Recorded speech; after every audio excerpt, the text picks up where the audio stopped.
Hello, today I want to talk about the curse of the high achievers. And before you get too creative here, I do not mean a type of witchcraft curse.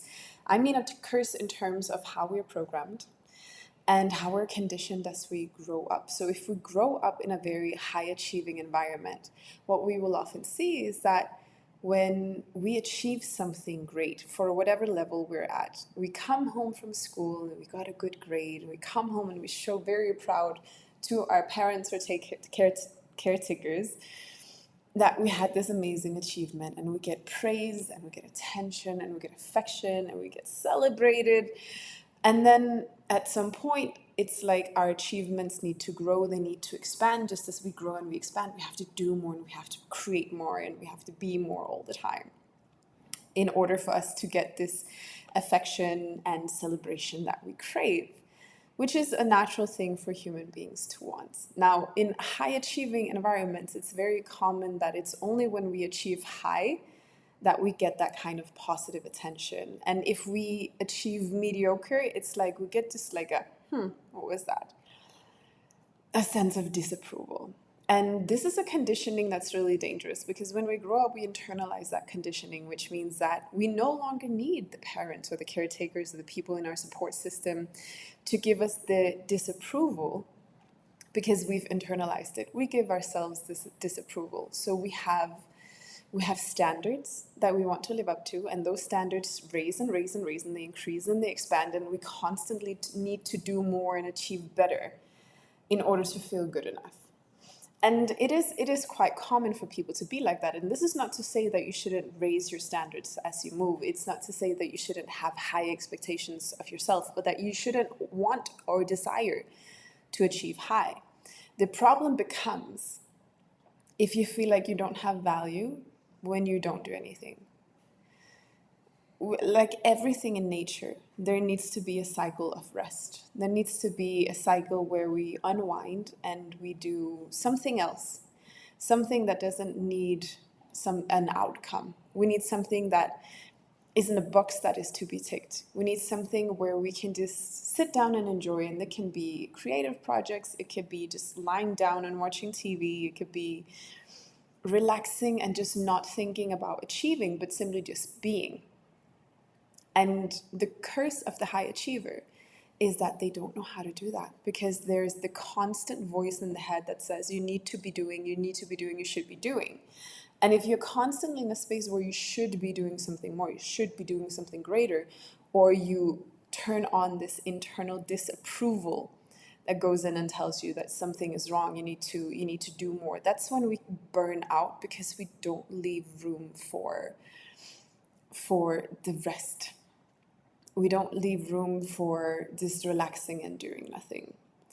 And it has taken me a really, really long time to consider myself valuable when I do nothing, to not equate my value with my output. And I'm not even fully sure what it took for me because I had to practice a lot. I really had to practice doing absolutely nothing and then turning off that voice in my head that said, you should be doing something else.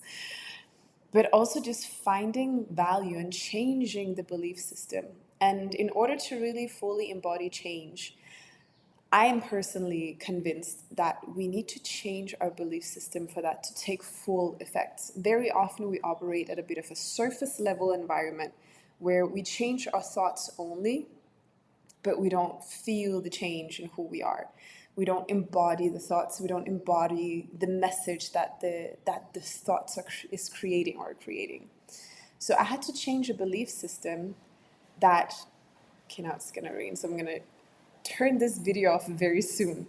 I had to change the belief that we are all valuable. I used to think there are 8 billion people on this planet. Well, 7 at the time, right? I used to think we're billions and billions of people. We can't possibly all be valuable. We can't possibly all have access to the abundance and to all good things. And I really had to change that idea that simply because you're one out of many, you're not valuable. Because there's something so magical about a human being born. There's so many things that have had to come to be in order to create the human that you are. And that magic in itself is just, it is unbelievable if you look at the stats of it. And there's so many incredible I haven't met a single human being who didn't have something incredible to share, who didn't have a specific talent, who didn't have a beautiful soul, who didn't have something that was really of value in itself, not because they were producing any outcome. And once I started really noticing that every single human being that I met had something valuable to share and had some sort of magic in them that was just profound somehow. And I got into believing that we're all here with a purpose. We're all here for a specific reason, but we just don't all know how to step into it. That's when I realized we all have this magic to share. And that magic is magical even when it's not producing an outcome. So that's a very, very quick way to say that we can really truly change our belief systems, and we can really truly change how we feel and think and believe about things in order to create the person that is more balanced, who lives a life that is more satisfying, more joyful, more happy, but also in the end produces at a higher value. Because if we're constantly burnt out, the quality of what we're able to produce reduces every single time, over time. But if we allow ourselves to rest, and we allow ourselves to rest without feeling the guilt and without trying to push ourselves into doing more and producing more, then we have this time to really just unwind. That now creates the person who can create outcomes at a higher level. So it becomes about creating outcomes that are of quality, not just of quantity. So if you're dealing with the high achiever curse, I would love to hear from you. I would love to hear what kind of struggles you're dealing with in terms of resting, if you're having issues with finding that what you're producing is not good enough. Maybe you're dealing with perfectionism.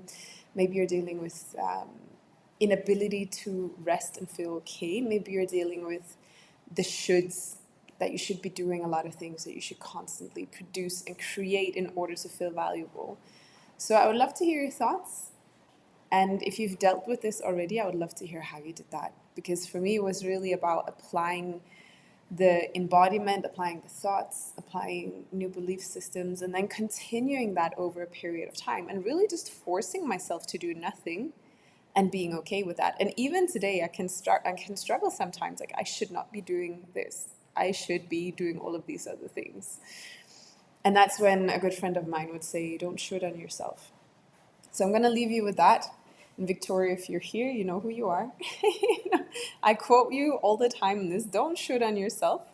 Sending you all so much love, and I hope you have a beautiful week ahead. Bye.